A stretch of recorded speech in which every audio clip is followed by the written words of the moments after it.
Hi, everybody. Thanks for joining me for my Ask Me Anything Pilates, my AMAP every Friday, 1 o'clock. Thanks for joining. Let me see here. I have to add. I'm trying to figure out how to add you. Let me see here. So, Alexander, you want to request to join, and I can add you in for this since you had one of the questions and you are a subscriber. So that's what I'm going to be doing going forward is if somebody's a subscriber and they have a question, I'll bring them on live. Otherwise, I'll just be answering questions by everybody who sends me different questions every week. So today we're talking about the Swan Dive.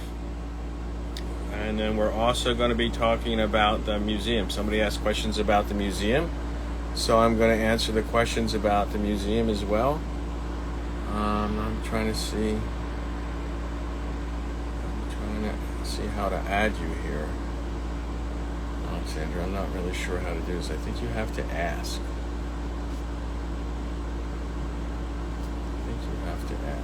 So try to see if there's a way to ask. If you can't, then we can't figure it out. This is my first time trying this. I thought you just told you just have to ask. Ozanso? I'm not sure if that's your correct name. How are you? Nice to see you. Alma? Nice to see you as well. Brenda? So, sure. Cannot. Let me see if I can. Let's do it this way. Oh, there we go. I figured it out. Alexandra, so hopefully you'll get it. So every Friday, again, any kind of questions. You can be on Pilates, exercise. It could be on business, science, Joe, the history, archival. Again, if it's more of a contemporary approach, I'm probably not going to be able to answer too many questions that way because I don't really follow the contemporary approach at all. I follow Joe's, and that's what I've been doing for 30 years, and Romana's. So that's what I'm trying to do. Abigail, hi. I think it's Abigail. Yep. Let's see here. Renetta Curry. So Renetta, I'm only bringing in people who have had asked a question. Why is she unable to join? That's interesting. We'll try it again. Huh. Not sure why she can't join. Well, let me do this. I'm going to talk about the other question that was asked. And the other question was asked about the museum, the Pilates Museum. So for those of you, oh wait, here we go. She's coming in here. There we go. Accept. Hopefully this will bring her in. So, Jan, hi, how are you? There you Oh, are. hi. You made it. Yeah, I made Very good. it. We figured it out. Yeah, I made it through my phone. So thank you for inviting me. Can you hear Sure. me? Can you see me? I can see you and I can hear you. So we can both, everybody can see you and we can all hear you. Excellent. I think, at least I Hi. can, and I hope everybody else can. Hi. Hi. Um, So you had a question about the Swan Dive, yeah. correct? Yeah, I had a question because you were talking about the inhaling and exhaling last Friday. Uh-huh. And I was thinking about doing the swan. And when you inhale, you're going up, and with exhale, you're going down. That's correct. But And so, then, well, and yeah, so go and ahead. then when you're bouncing on the mat, so every time you go up, you are inhaling and then exhaling. Right. That is correct. And So, and let me explain that a couple things, right? yes, So, first of all, if when you look at how Joe taught, remember, there's only one exercise where you go fast and return to life, one you go normal, and the other 32 you're supposed to breathe slowly. So a lot of people go a lot faster than they should, and so you have, and it's about control. So when you start up, and I've looked in 4 places where it's been written. Okay, 2 of them. Well, one of them was Joe's in Return to Life. That's what he says. He says to get into position, you do all the things to get up, to get in that position, and you inhale to do that. Then when you go down into let go and go down toward, for that swan dive roll, you exhale and then you inhale to come back. He says it there. There was some students that took class with him at Jacob's Pillow. 2 different students wrote notes. So I have we have the notes as well. And in the notes, I'll talk about it. We have one program we call Pilates 34 and 34. If you come to the pillow, I think you're coming, right? You're coming to the pillow. So I'm dreaming about it. okay. I'm in Poland. I live in Europe, Okay. so I Well, have to plan. if when you come to the pillow, we teach Pilates 34 and 34, which is that workout, and we're probably going to maybe teach the other one as well now because Elaine just was able to get those other notes. There's a whole set of notes that somebody wrote down for a couple. Well, they were there for 2 or 3 weeks, I think, and they wrote every day, that they worked out. So in the Pilates 34 and 34, it says on stomach, arms out in line with the shoulders, palms front, legs up, chest up, rock, legs together, point toes. So there's no really breathing there. But you also had a question about the feet and the legs. Well, the legs are together, and it says and the pointed toes. So you point the toes. So it's not flexed, it's pointed as you go and you rock, and you don't flex and point as you go. It stays pointed, right? Because if you think about it, the exercise is for what? It's for extension. So if you point the toes, what's happening when you point the toes? That's an extension moment, right? So you're progressing the extension from the toes all the way to the nose, right? Because everything's extended. If you were to flex your feet, you would be doing the opposite in relationship to the pattern of movement through the whole body. And Joe, there's a lot of places in his exercises where he does that, and you see those relationships. Now he changes it up depending because the spine works differently in different configurations, and sometimes he changes the breathing. There's a lot. Everybody thinks it's the same thing. Every exercise has something a little different, and it's for particular reasons because each exercise is, especially on the reformer, but in the mat as well. It's designed to help you work the body and its full exercise. You never see Joe with a floppy extremity, right? The hand's never like this. It's this. The foot's pointed. It's if it's straight out, it's straight out. If it's flexed, it's flexed. It's never floppy. So everything's always working. Okay.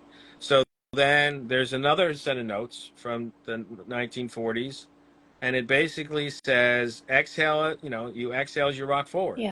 Inhale as you rock up. So it's the same. And if you think about it, when do you need the most support? When I'm Right? going. And well, you need the most support going down because you're going into gravity, so you need that support because otherwise people flop. So you want to contract that powerhouse to give you that support. When you're going up, it's an extension. So when you inhale, right, the stomach's going out, but the back's going to contract. When you go forward, you want to exhale to support that so that you have that counterbalance and that control, right? And when you look at how Joe breathing, he does it. You don't always hold the stomach in. The stomach comes out, the stomach goes in.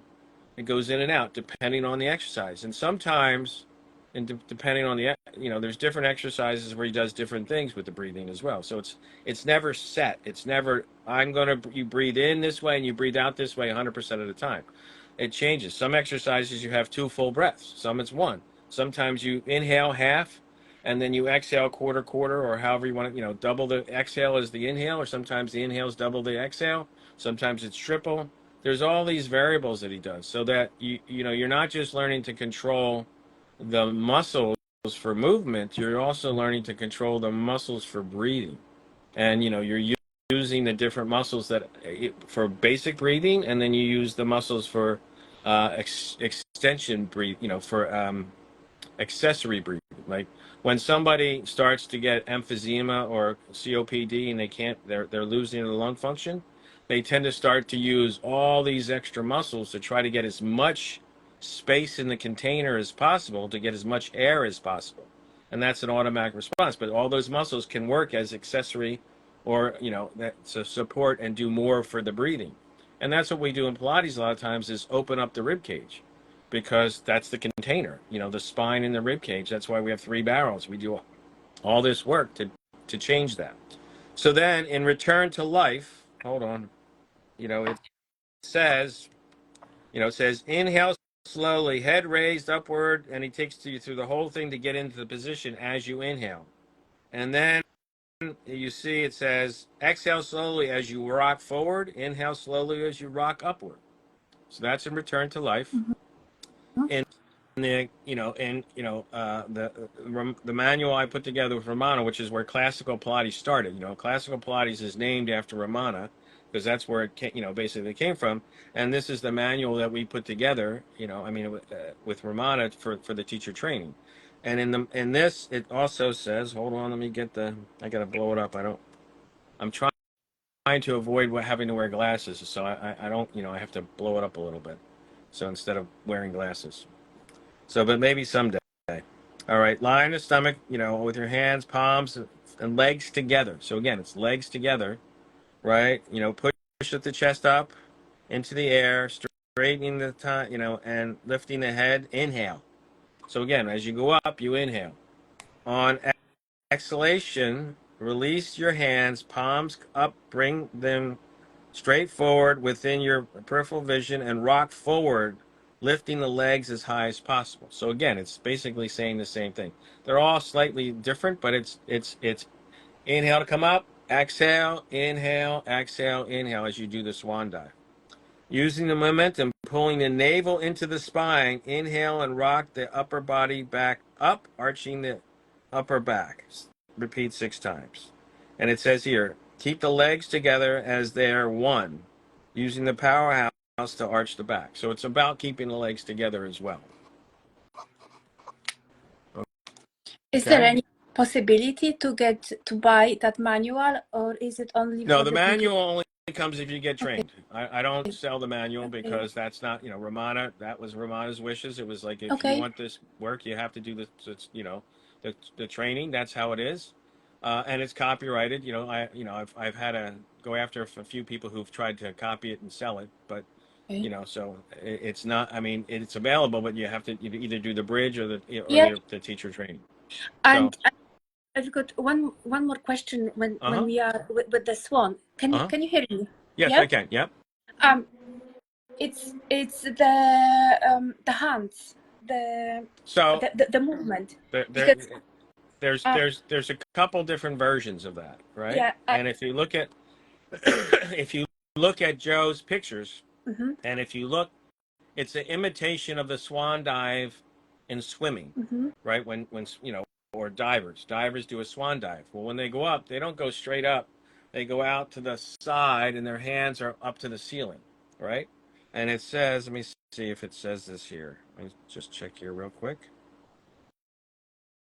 So raise the arms in line with the locked shoulders. So you're not up here, you're out in line with the shoulders. And it says palms turned upwards, right? So it's your palms are up as your arms are out. You're not.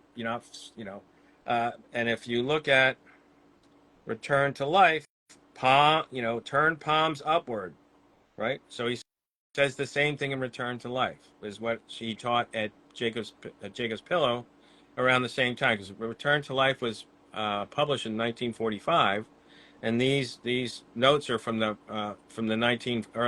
early to mid 1940s. He's basically teaching the same thing. And in the first one, the one who wrote it down, again, these are students writing down. So one was had a lot more information than the other, right? But this one says arms back. Inhale, raise head and chest. Exhale as you rock forward. Inhale as you rock up. So she didn't get specific about the arms, but she said arms back. Okay. They're not Okay. up this way. So if you think about it, because you start this way, so arms back would be going out, not. I mean, I guess you could think that is back as well. I mean, it depends on, what where you're coming from. And then in the manual, let me see what we say here. Push chest up, straighten the arms, and lifting the head and inhale. On the exhale, release the hands, palms up. So again, palms up. So basically it says this, it says the same in all four references of writing, palms are up. So you're not, so it's more up than straight forward. So you're not just out, and when your hand's not straight out, it's up as you go. So you're up like that. And if you look at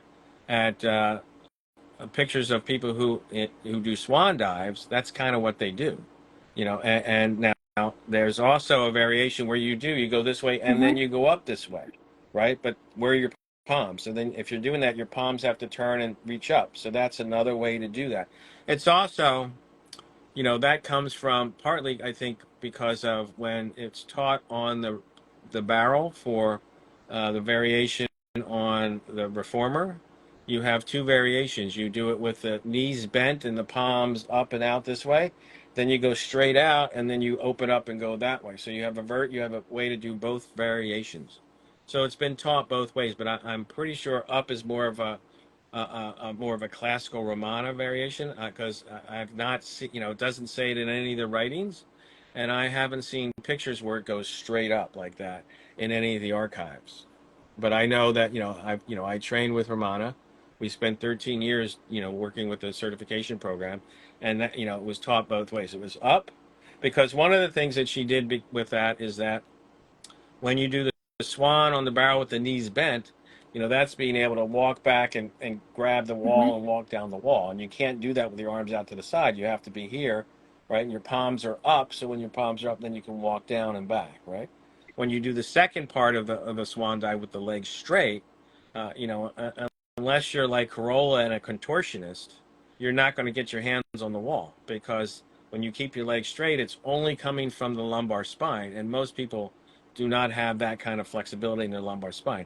When you look at the contortionists who can like bend backwards and touch the floor and things like that, if you look, they're really bending from a very small area in their lumbar spine. So that's, and that's a rarity, right? That's not something that most people have available. So, that's the difference. Okay? So I hope I answered your questions, and I hope those who are watching got some information about it, and those who are going to watch the recording. So now I'm gonna. Yes, thank you. You're welcome. So Thank you. I'll let you go now, and then I'll answer the next question. So let me get it here real quick. I have to bring it up. Okay. Let's see here. The next question was about. Um, hold on.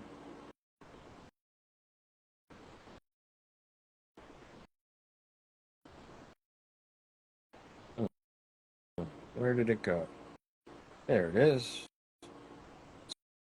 So Nino Blackshire asked a question about the museum, the Pilates Museum. Okay, so the Pilates Museum is what for those of you who don't know, one of the things that I did is that in the in 1997, I purchased Joe's property that he had, the property that he had up in the Berkshires. And when I purchased it still had his studio at the bungalow, which we thought for a long time was his house, but we later interviewed somebody who had worked for Joe as a teenager, and he informed us that building was the guest house, and that that where that present house was where Joe's house was. So when the people who bought Joe's property, they tore down his house and built a new house on top of where his house had been, and they left the bungalow and the studio they just left it and closed it up. And so for like 30 years it basically, or 20 some years, or almost 30 years, it didn't, nobody did anything to it. So there was a lot of damage because the roof started to leak, and there was a lot of issues with water damage and bugs and rodents, and you leave a property out in the woods and don't do anything to it, it falls apart pretty quick. So when I purchased it, the studio had all the original equipment, and what we've done is we've since rebuilt and rebuilt his studio, and it's now open as a museum slash studio.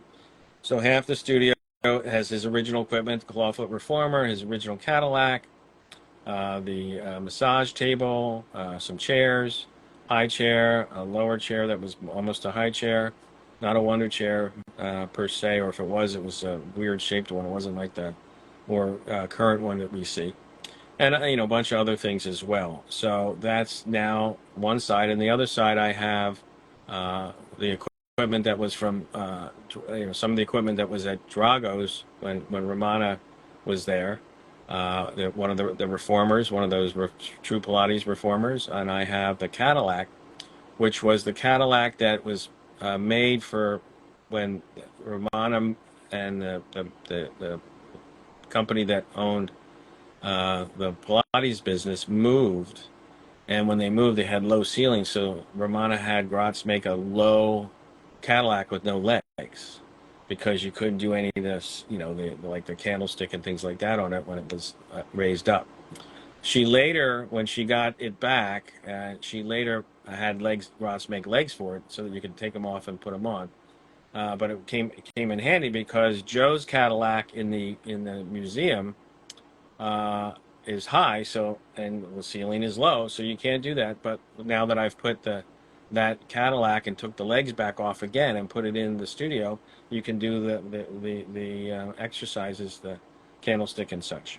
Okay, so people can come and visit and just look at everything. They can come and have a session with me, a private. It's all by appointment. So if you want to come and visit, you have to DM me. I do charge a fee. If you want to come visit, because it helps support the museum and the upkeep, it takes a lot of work to take care of it. So if you want to visit, it's $25 per person. If you want to get and that's just like a basic tour. If you want a tour and me to answer lots of questions and try out the apparatus and things like that, I charge you 50. And if you want a session, you can DM me and we can discuss that and talk about it. Okay, so it is in Western Massachusetts.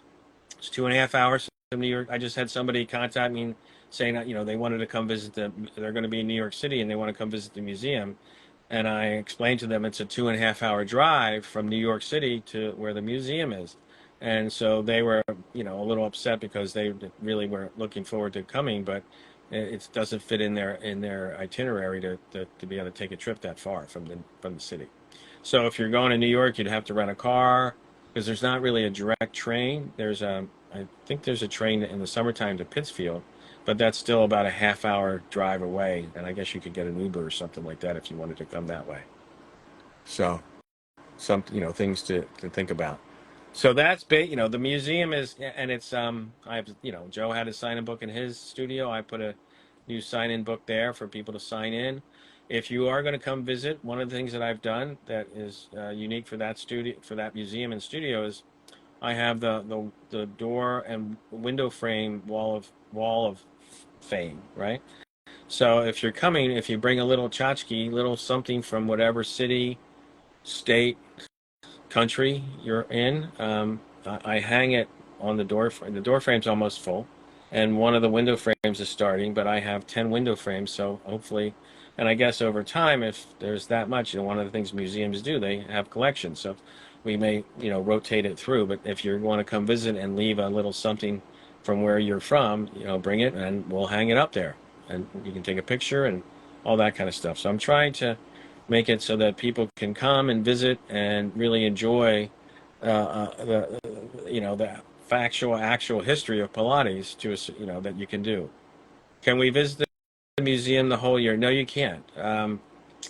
I close the compound up for the winter because the winters get very cold and usually pretty snowy.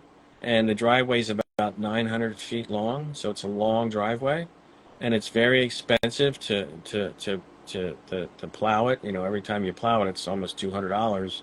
And you know, if it snows once, that's not bad. But if it snows 10 times, it gets a little expensive. And then to keep the heat on, and don't, you know, and I can't go up as much in the winter time. So, but in the summer, I'm there almost usually 6 days a week. Sometimes five, but usually six. So if you're anybody's interested, you just DM me and you know, we can set something up.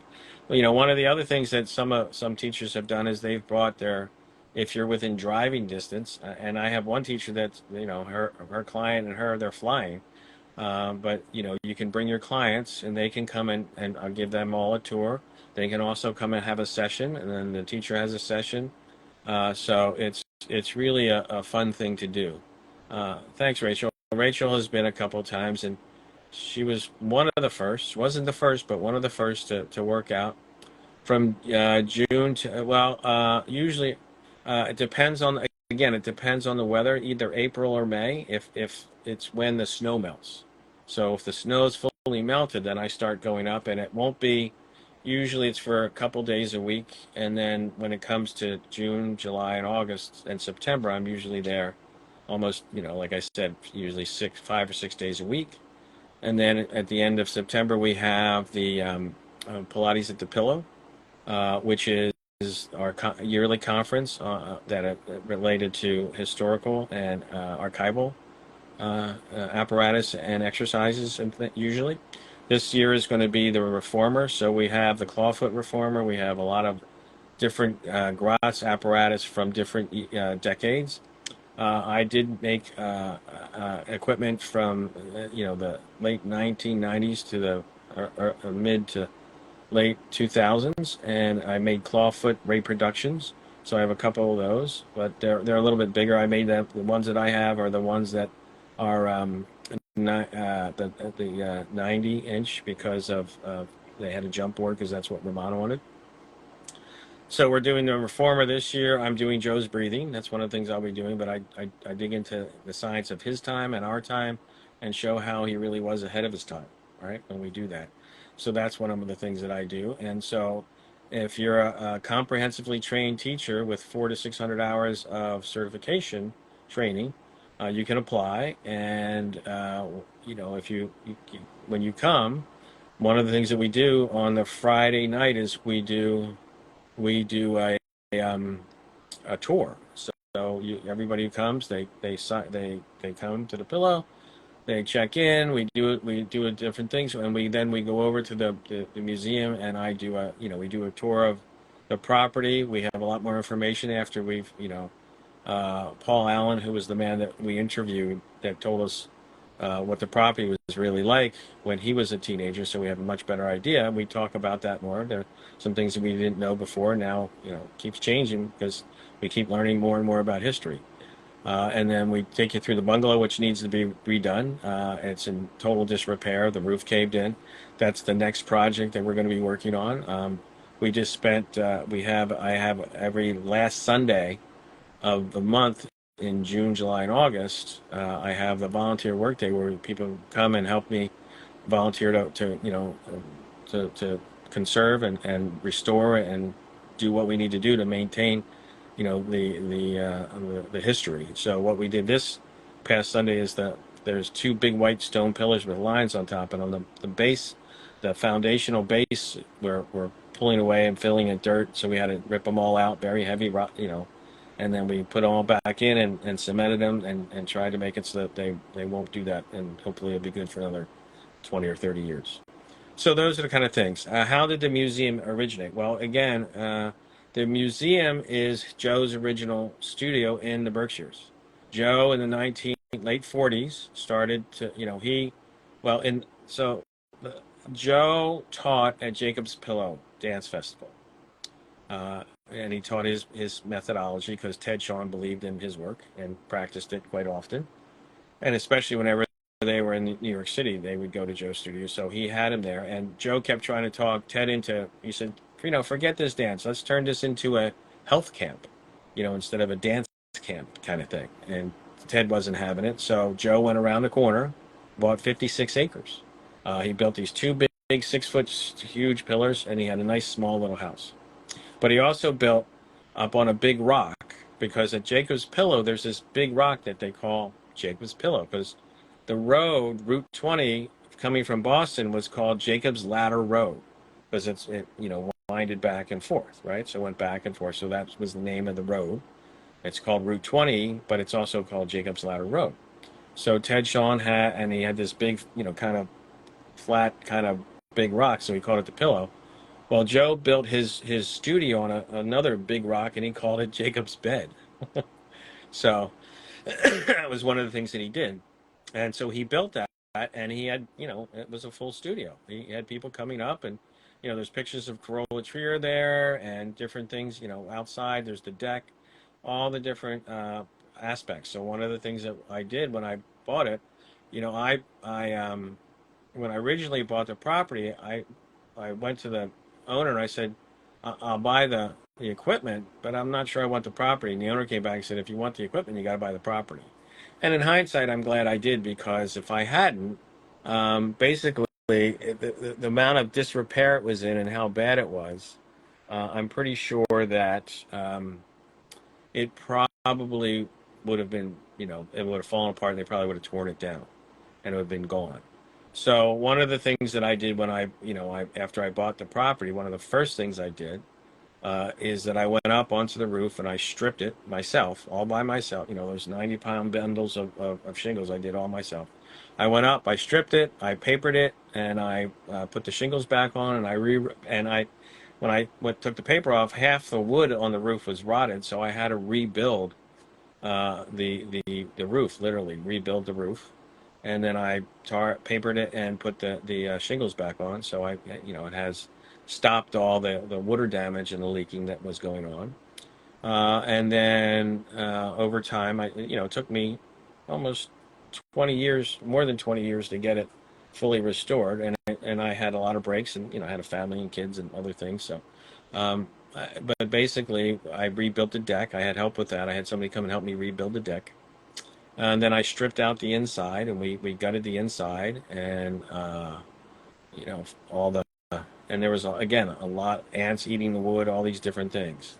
And then we also the floor had vinyl on it. I had to strip that off. It took me 2 days to sand all that back off, and then redo that. I had a lot of help on our volunteer weekends, and we rebuilt. It was rebuilt, new windows, new door. It was one pane windows. Now we have insulated windows, and so I have a heater, and it's all insulated with repurposed insulation. So a lot of good things. So that's one of the things that I've been able to do with the museum, and now it's a museum. And one of the other things that I'm doing up there is that I also am storing. I probably have about 150 banker boxes full of documents. Some of it from the original studio, when Ramona ran it, before Ramona, when Joe ran it. I have different things. Then when I had the trademark, and the trademark lawsuit, which I lost, but during that case, there was a lot of information that came out. Depositions and declarations and everything from different first generation teachers and things like that. So there's a lot of information. And one of the things that one of the goals is to so if you don't want to come and do manual labor on a volunteer day, you can come and scan, because we're trying to scan it, eventually get it all scanned in to make it available for people to do research. So different things that we're doing over the period of time. So, and again, eventually the goal is to build a training center there, the way Joe wanted, so that we can have the museum now that was his original studio. Have there will be a guest house so you can sleep where Joe slept. I have 4 of his Bednasians, because 2 of them were in the studio, but 2 of them were in the bungalow and in the bedroom where people stayed. And there's pictures of that, of Corolla Trier being there, so it's kind of cool. So that's one of the things I saw. So one of the things that one of the many things that we're doing at the museum, and there's just so much information. So if something you're interested in, you and your clients or whatever, you want to come and just take a tour, come and do that. Come to the Pillow and get the tour included. Want to take a session? Come and take a session. You can even try out Joe's clawfoot reformer. I don't know if we'll do the whole session on that, but you can try a few exercises out because it is a little easy. Can't wait to visit in August. Yeah, it'll be great to see you again, and hopefully it won't be too hot. But that's the nice thing about up there in the summertime. It's usually about 10 degrees cooler than it is in New York, but then in the wintertime it's 10 degrees colder than it is in New York. So, which elders did you have? Which elders did I have contact? Well, I trained and worked with Ramana for 13 years more than 13 years. Let me see. Yeah, about 13 years. Really working with her, closely to, start make the first comprehensive teacher training manual ever and the first comprehensive teacher training program. So that's why I worked with Ramana. I met with Corolla. I had one session with her. She gave me a little mat session, but, she had donated. I was running the studio up at SUNY Purchase, the Pilates studio up there, because I was also the therapist for the dance program at the time. And when I bought the business, that was one of the things we did. We took it over, and she donated some pictures of her, and also of the anatomy posters that she had told me at the time that Joe had been the model for. We now know differently. We now know from doing research. I found an anatomy book about 10 or 20 years ago that had those same anatomy, pictures, the drawings, and the model was next to it, and it was definitely not Joe. But at the time when I first got them and I made the posters, and that I still have a whole bunch of them. They're old, and you can buy them on the Etsy store, the Pilates posters Etsy store if you're interested. Let me see which all elders. So that's basic. And as far as the depositions, well, there was Ron Fletcher. I'm trying to think who else was there. I'd have to go through all the records to see exactly, but I know Ron. There. If you go to my there's the YouTube channel, the Pilates Source, Pilates.source YouTube channel. There's a whole over 70 different videos. A lot of it's based on the history, and there's a couple of those on Ron Fletcher's deposition. We read that out loud on an Instagram live like this, and recorded it, and it's now there on the YouTube for if you're interested in looking at that stuff. And again, my YouTube, live YouTube, there's a bunch of different stuff out there. So, but so if you like the YouTube, subscribe, because we're going to keep adding as we go. All right. Let's see. So I think let's see if there's any other questions.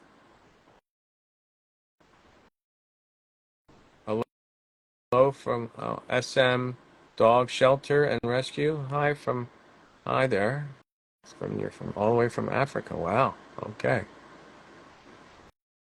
All right. I don't know everybody's name, so hello to everybody who's come and visited. All right. I think I have answered most of the questions. I think any of the other questions. So does anybody have any other questions? I can answer anything that you're looking to answer. I think that might be it for today. So one of the things that I'm doing, Elaine, you and I, we do a lot of shared things on social media, and we have a subscription service for Instagram. So if you're interested, it's $4.99 a month, and we send you you get special things that we post a lot of stuff, but for those people we give them things that we don't post that we share with them as well, and you also get a lot of discounts on a lot of things that we have available. Usually there's a couple of discounts that will more than make up for the $4.99 that you pay to become a subscriber. And one of the things I'm going to do, if you're a subscriber and you ask the questions and you want to come on and live and ask and talk about it with me like Alexandra did, then she's a subscriber. So that's how I'm going to do that. Otherwise, you can still send a question and I'll answer that here. It just won't be a live live relationship as far as asking and answering the questions.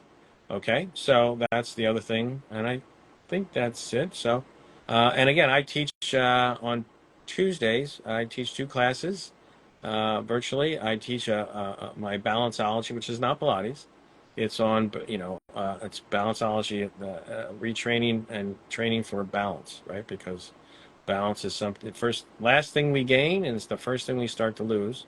So I do a whole program on just helping you, deal with your balance, and that's at 12:30 on Tuesdays, and then right at 1 o'clock I also do an arm and leg springs class, which is from the resistor poster, resistor posters. And the resistor was a lost apparatus that was from Joe and Atlas Athletic Equipment Company, and there's two posters that went with it. I've reproduced the posters, and originally they had drawings, and instead we put Joe's pictures because I have a photo shoot that he used, so those pictures were derivative of his photos. So then I returned and when I made the poster, I put the pictures of, you see Joe in doing the exercises instead of a drawing.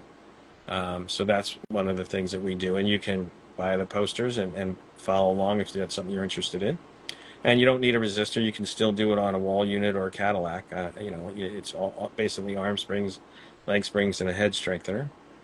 So that's, I think, about it for today. So every Friday, if you're interested, are there more photos of exercises at High Barrel?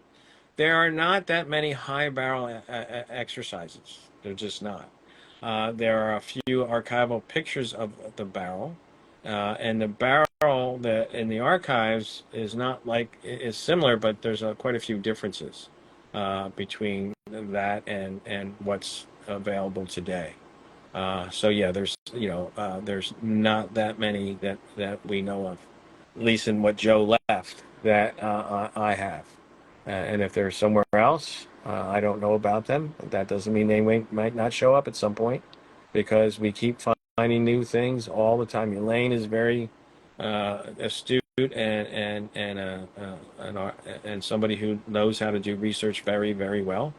And she's been digging deep, looking for a lot of things. I did that for 20 years. I don't do it as much, but she's really into it, and I help her a little bit, but she does most of the work. And so that's, we keep finding new things all the time. She just was able to purchase some original Joe's apparatus. She has two of the original magic circles that have the metal handle with the foam that you see in the older pictures, not the wood ones or the new plastic ones. This was Joe's original. She also purchased a Bednasium. I have four, but she got one, and hers has a plaque on it that shows the manufacturer, which mine don't. So I don't know why, but mine don't have that plaque on it. And it's funny because there's been a couple different people who are also doing research and claim that there was only two plaques when there's four, and that they claim that Joe made up the manufacturer, but we now have proof that he didn't. It was real and it was actual. So that's the nice thing about being able to do research, is to debunk some of the stuff that other people are trying to say, well, we know what's going on and this is what it is, and it's not necessarily the case. So it's good to open it up so everybody gets a chance to really have as much information about the history as possible, and it's actual and factual as close as possible based on primary source, documents and apparatus. Okay, so I think that's it for this week.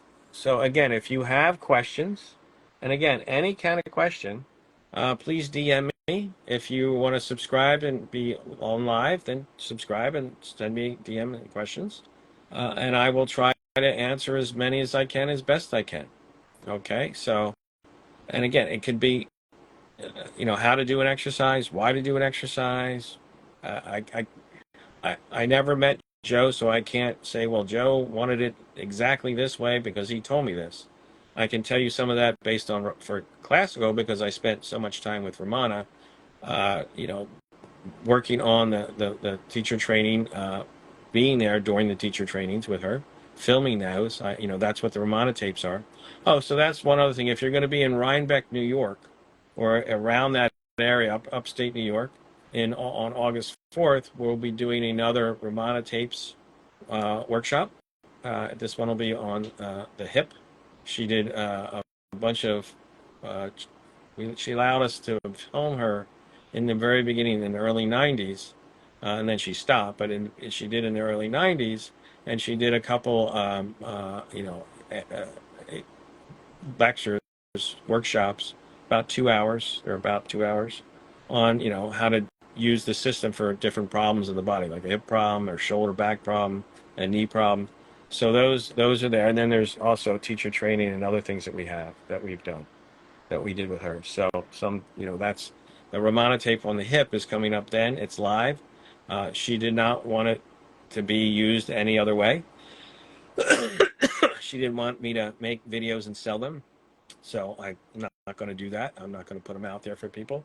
And again, a lot of it's about her hands-on and learning to see her and practice. So that's what we do. We watch the videos, watch some practice, and it's to practice her hands-on techniques. And you can't really do that well with a video. You need to be there live. So that's why it's like that. And at some point, I'll be doing the Ramana tape tour. So I'll be going around this country and hopefully different places in the world where there's enough interest so that we can go and do those workshops for people. Okay, all right, so I've talked enough. So thank you all for joining me, and I'll see you all hopefully next week. And if you know anybody else has questions, let them know. Have them join in and check it out. Okay, see you.